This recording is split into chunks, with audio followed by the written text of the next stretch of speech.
Modern Warfare's got some pretty good weapons in it. Of course, you're probably going to naturally think about the M4, the 7.25, the AK, weapons we've talked about here plenty of times on the channel, but today I want to share with you guys 3 classes that I've been using that aren't those weapons that I think you can absolutely demolish with, that you can absolutely run through your enemies with. So today we're going to talk about 3 classifications, one for each of these, in which we'll be talking about some rifle play, some rushing SMG play, and also some for those snipers out there that want to take some things out at a distance, but also can hold their own in a close quarter situation and or medium range. So that said, we're going to talk about 3 best class setups that I think you should definitely consider here and definitely give a go. And if you do, feel free to let me know your thoughts down there in the comment section down below if you like anything about these and if you want to see more of this. Also, if you're new to the channel, do be sure to hit that subscribe button if you guys have not done so already to stay up to date with all things Modern Warfare on a daily basis. That said, let's jump into it. Let's start out with one that is a little bit more of a weapon that I've just been playing around with to try and go all out with, that being the MP5. Now, I know we talked about some meta weapons. The MP5, I'd probably say, is maybe 4, 5, or 6 on that list. I've seen a lot of people talk about the MP5, but I also haven't personally run into many occasions where I've been killed by it. But it is something that is an absolute powerhouse if you end up using the right attachments here on this. So what I end up running is what you'll see on screen right now: the FFS Light Barrel, the Forged Tack Ultra Light, the rubberized grip tape, the 10mm rounds, and also the Commando foregrip. Now, breaking these down a little bit further for each, the FFS Light Barrel increases the ADS speed here with this, and this is a more mobile class setup that we want to maximize the potential for quick kills as much as possible, so having that increase in the ADS speed is absolutely crucial. The Forged Tack Ultralight stock is something that increases the aim walking movement speed. Now, I definitely prioritize the FFS Close Quarters stock or the F-Tac Collapsible if you have it unlocked, but those are found much later in the weapon's progression. So if you get there, they do make a world of a difference, so definitely put those on, but the Forged Tack is a good middle ground for players that may want something that's a little quicker to start, but may not have it ranked up completely. So those are interchangeable here with that. Then same with the grip tape. In this class, what you'd see on screen is the rubberized grip tape for added recoil control, but once you rank up to rank 48, I definitely swap that out to the stippled grip tape so that you can maximize that ADS in speed if you want that quick snapping MP5 loadout, which I prefer. But until then, again, this is a very solid choice. Then we'll talk about the 10mm 30-round mags. This makes the class, I think. This offers an increase in damage per shot as well as the range in exchange for a slight drop-off in terms of the fire rate and recoil control, which, to be totally honest, I haven't really noticed that much since the Switch when I unlocked it, and it's not anything that's a big deterrent.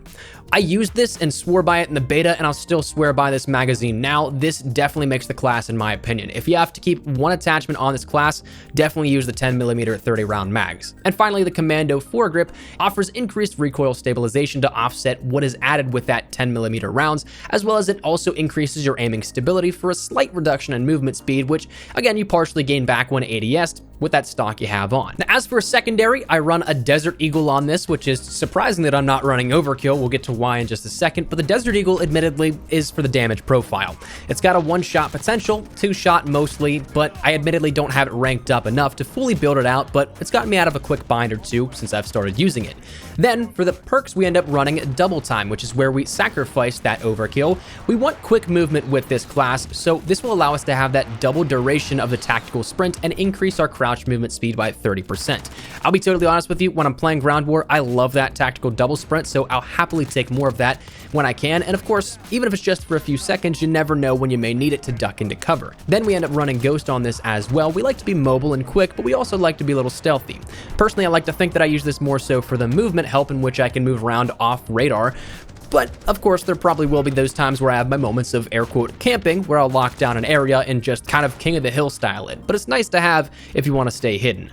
Then we'll end up running Battle Hardened as our 3rd perk here at this. And when we can get in the thick of it and we don't have a secondary weapon outside of a pistol, we don't tend to prioritize switching weapons fast. So my normal play of Amp kind of out the window. We don't need that. So when we do, and we're in the thick of it, again, we'll use Battle Hardened to combat against stuns, flash grenades, and EMP effects. Then finally, to close out this class, we end up having the Lethals and Tacticals of a Semtex and Stun Grenade. The Semtex, admittedly, I'll just interchange this with a frag, but I was going for Semtex challenges as of lately, so it worked well for me. And then the Stun Grenade, this one's kind of a toss-up in my opinion between the flash or the stun. If you want to blind the enemies, run flash, but if you want to immobilize them shortly, use the stun. But anyways, that's the MP5 MP5 class here with this, and then let's jump over to some rifle play. Let's talk about the M13, which has been one of my favorite weapons as of recently. I think it's kind of that unsung hero of the rifle category because you do have those things like the M4, that AK. The Odin's pretty solid too if you max that out, just because of its damage per shot values, but the M13 I think is one that is an all-around decent weapon. If you can control it, it's pretty good at long range, but mid to short range, it's fantastic. Now this one, we run it in sort of that same situation where we want mid to short range, but we also double up on an MP5, which we'll talk about in a second.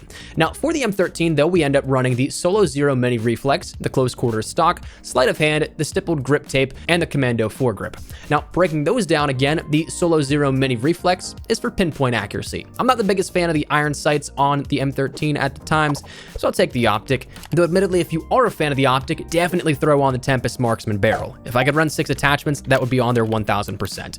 Then the close quarters stock is something to increase the ADS speed, and I like to play a little bit more mobile with the setup, so I want to make sure that I can get my gun up even after running a little bit through a location. So quicker the gun up, quicker and easier it is to secure the kill as well. You know this. Sleight of hand though is our perk we run on this for faster reloads naturally. That's just a preference thing.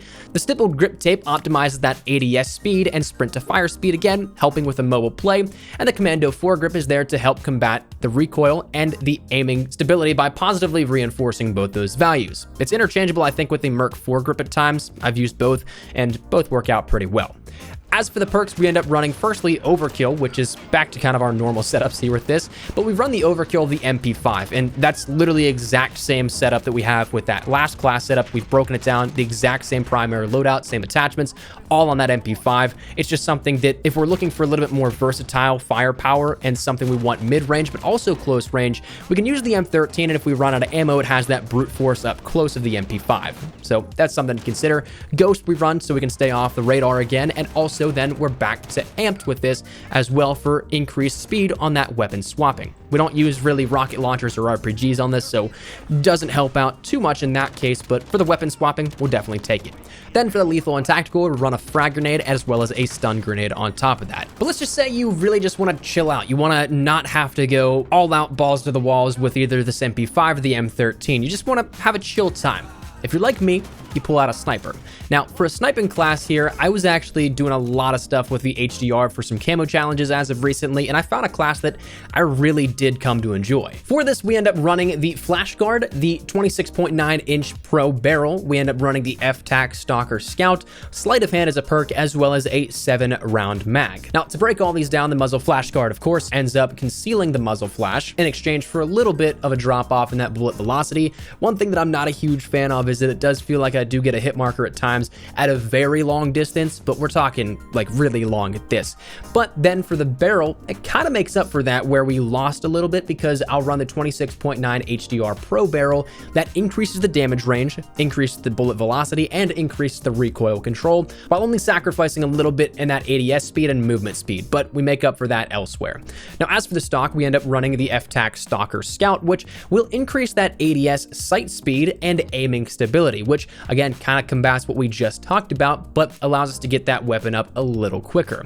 Sleight of hand, of course, just gives you that reload quickness, and the 7-round mags increases that ammo capacity ever so slightly, just because who doesn't like a few extra shots and not having to reload every 5 seconds. That said, while I'm confident in my shots as a sniper, it is nice to have a little bit in terms of a backup, and while really there's not anything that takes away or makes you feel guilty about running overkill, I end up running this with the M13, which is, again, exactly the same M13 that we just described, but again gives us a lot more of that long range with a sniper, but also close quarters and mid-range engagements covered on all fronts. So you can pretty much take out anything that an enemy may throw at you, and you can dominate the battlefield. Now, in terms of the rest of this loadout, we end up running hardline just for a little bit shorter on that streak progression, and then amped because we want to be able to switch our weapons a little faster, and then we end up running a different lethal here with this, that being a Claymore. Admittedly, I was doing this primarily for challenges. It was the only time I really could bring myself to use a Claymore as if I was sniping. So that's on the class, but it's also equipped whenever I end up having the clan tag of sorry. I gotta let people know that I don't mean it. I truly am sorry about using a claymore, but it's something effective with a sniper. Then we end up finishing out with a stun grenade. But overall, that is all the classes here with this. That is the 3 classes that I think can absolutely help you dominate. Again, it depends on what you're feeling. If you want to go super all out, the MP5 is fantastic in close quarters. If you want to go all out, but also still play that longer game a little bit, the M13 with the overkill is pretty solid as well. And if you just want to have a chill time, relax, then use the HDR and this M13 loadout. But I think that's where we're gonna wrap it up here at this one. I have a lot of fun with these classes. I'm still playing around with some more, doing some different challenges, completing officer challenges, completing camo challenges. So we'll probably bring you guys some other class setups as well in the relatively near future if you guys want to see them on other weapons as well that can help you thrive if you don't want to use the meta weapons or even these ones. But that said, in the meantime, let me know your thoughts down there in the comment section down below. Is there anything in particular you guys liked about these? If you guys used them, how did you do with them? And of course, anything else you may want to talk about. That said, that's where we're gonna wrap it up. So thank you guys all so much for watching. If you enjoyed the video, make sure to drop a like down below. And of course, if you are new to the channel, make sure you guys subscribe so you don't miss a single thing regarding all things Modern Warfare. If you guys want to follow me over on Twitter and Instagram as well, those are the best places to get connected with us today. YouTube, probably live on both those. If you guys want to strike up a conversation, ask me a question, whatever it may be, that link is down there in the description below. That said, thanks so much for watching. Modern Espresso. I'll see you guys later. Take care and peace.